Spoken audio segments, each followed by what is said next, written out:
ଆଜ୍ଞା ସେଦିନ ଯେତେବେଳେ ତକ୍ଷକ ନାଗ ଯାଇକି ପହଞ୍ଚିଲେ ମୋ ଅକର୍ମ କର୍ମଦାୟକ ଶଙ୍କର ଭଗବାନଙ୍କର ପଦାର ବିନ୍ଦରେ, ଶଙ୍କର ଭଗବାନଙ୍କୁ କହିଲେ, ପ୍ରଭୁ ସର୍ପ କୂଳରେ କଲୁ ଜାତ ସ୍ୱଭାବ ଛାଡ଼ିବି କେମନ୍ତ, ମୋ ମୁଖରେ ଆପଣ ବିଷ ଦେଇଛନ୍ତି ବୋଲି ଏ ଲୋକ ଯୋଉଠି ଦେଖୁଛନ୍ତି ମତେ ମାରିବାକୁ ଗୋଡ଼ଉଛନ୍ତି।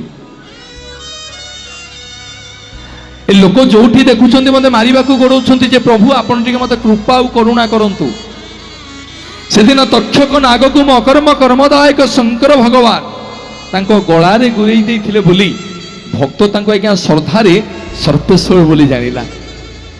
ସେଦିନ ଯେତେବେଳେ ଦକ୍ଷ ପ୍ରଜାପତିଙ୍କର ଯଜ୍ଞରେ ଉଗ୍ର ରୂପ ଧାରଣ କଲେ ଅକର୍ମ କର୍ମଦାୟକ ଶଙ୍କର ଭଗବାନ, ସବୁ ଦେବତା ମାନେ ଯାଇକି ନିବେଦନ କଲେ ଚନ୍ଦ୍ର ଭଗବାନଙ୍କୁ, କହିଲେ ପ୍ରଭୁ ଆପଣ ଟିକେ ମୋ ଶଙ୍କର ଭଗବାନଙ୍କର ମସ୍ତକରେ ବସି ପଡ଼ନ୍ତୁ, ମୋ ଶଙ୍କର ଭଗବାନଙ୍କ ରାଗ ଟିକେ ଶାନ୍ତ ହେଇଯିବ। ସେଦିନ ଆସିକି ଚନ୍ଦ୍ରମା ମହାପ୍ରଭୁଙ୍କର ଅର୍ଦ୍ଧଚନ୍ଦ୍ର ଭାଗରେ ବସିଥିଲେ ବୋଲି ଏ ଭକ୍ତ ତାଙ୍କୁ ଶ୍ରଦ୍ଧାରେ ଆଜ୍ଞା ଚନ୍ଦ୍ରଶେଖର ବୋଲି ଜାଣିଲା।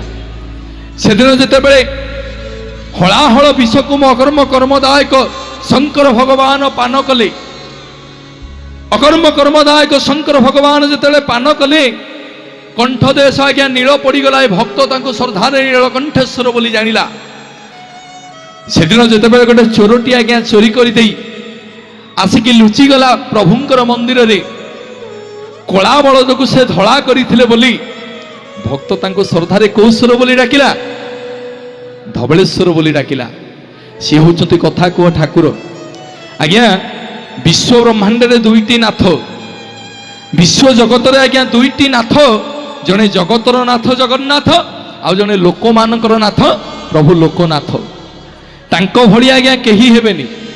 ଆପଣଙ୍କୁ କହୁଥିଲି ଆଜ୍ଞା ଲୋକନାଥଙ୍କର କେମିତି ପ୍ରତିଷ୍ଠା, କିଏ ତାଙ୍କୁ ପ୍ରତିଷ୍ଠା କରିଥିଲେ?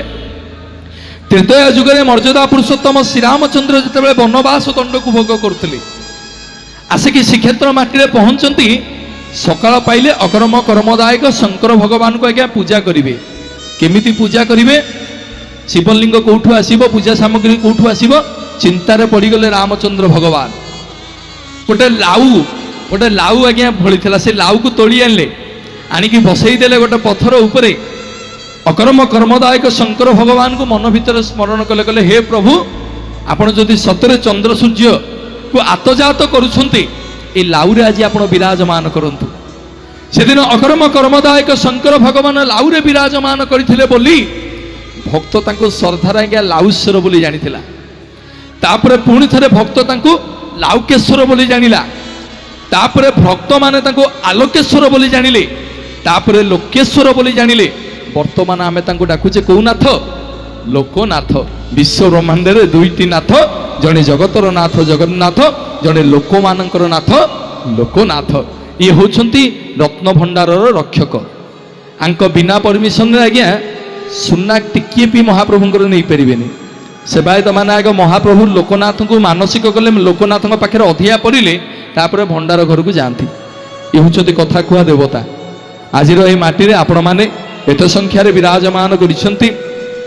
ସିଦ୍ଧିବିନାୟକ ଭଜନ ସନ୍ଧ୍ୟା ସମସ୍ତ ପରିବାର ବର୍ଗଙ୍କ ତରଫରୁ ଆପଣମାନଙ୍କୁ ଅଶେଷ ଅଶେଷ ଧନ୍ୟବାଦ ଜ୍ଞାପନ କରିବି। ଚହଟେଶ୍ୱର ସମସ୍ତ କର୍ମକର୍ତ୍ତା ବୃନ୍ଦ, ଗ୍ରାମବାସୀ ବୃନ୍ଦ ସମସ୍ତଙ୍କୁ ଅଶେଷ ଅଶେଷ ଧନ୍ୟବାଦ ଜ୍ଞାପନ କରିବି। ପବିତ୍ର ମଞ୍ଚ, ପବିତ୍ର ଦରବାର ଆପଣମାନେ ବିରାଜମାନ କରିଛନ୍ତି। ଆପଣମାନେ ଜାଣିଛନ୍ତି ମୋ ଅକର୍ମ କର୍ମଦାୟକ ଶଙ୍କର ଭଗବାନ ତାଙ୍କ ଦେହ ଯାକ ଆଜ୍ଞା ପାଉଁଶ ବୋଳି ହୁଅନ୍ତି ନା?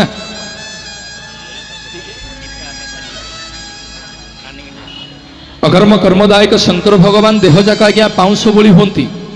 ପୁଣି ଅକର୍ମ କର୍ମଦାୟକ ମୋ ଶଙ୍କର ଭଗବାନ ରାତିରେ ଆଜ୍ଞା ମଶାଣୀରେ ରୁହନ୍ତି, ଦିନରେ ମନ୍ଦିରରେ ରୁହନ୍ତି। ସେଥିପାଇଁ ରାତି ସମୟରେ ସନ୍ଧ୍ୟା ପରେ 5ଟା ପରେ ଜଳାଭିଷେକ କରିବା ପୁରା ନିଷେଧ ଶାସ୍ତ୍ର ମତରେ। ଅକର୍ମ କର୍ମଦାୟକ ଶଙ୍କର ଭଗବାନ ଆପଣମାନଙ୍କର ମଙ୍ଗଳ ବିଧାନ କରନ୍ତୁ, ଏଇ କାମନା। ଅକର୍ମ କର୍ମଦାୟକ ଶଙ୍କର ଭଗବାନ ଆଜ୍ଞା ଆପଣମାନଙ୍କୁ କହୁଥିଲି, ଯଦି ଆପଣମାନଙ୍କୁ ରୋଗ ହେଇଛି, ଅନେକ ଗୁଡ଼ାଏ ପଇସା ଖର୍ଚ୍ଚ କଲେଣି, ଦେହ ଆଜ୍ଞା ଆରୋଗ୍ୟ ହେଉନି, ଯିବେ ଶ୍ରୀକ୍ଷେତ୍ର ମାଟି ମା ବିମଳାଙ୍କର କ୍ଷେତ୍ର। ଆପଣମାନେ ଶ୍ରୀମନ୍ଦିରରୁ 2 କିଲୋମିଟର ଭିତରେ ଗୋଟେ ମନ୍ଦିର ପଡ଼ିବ, ଯାହାକୁ ଆମେ ଲୋକନାଥ ବୋଲି ଜାଣିଛେ। ଲୋକନାଥଙ୍କର ମନ୍ଦିରକୁ ଗଲାବେଳେ ମନ୍ଦିର ପୂର୍ବରୁ ଗୋଟେ ହାଟ ପଡ଼େ।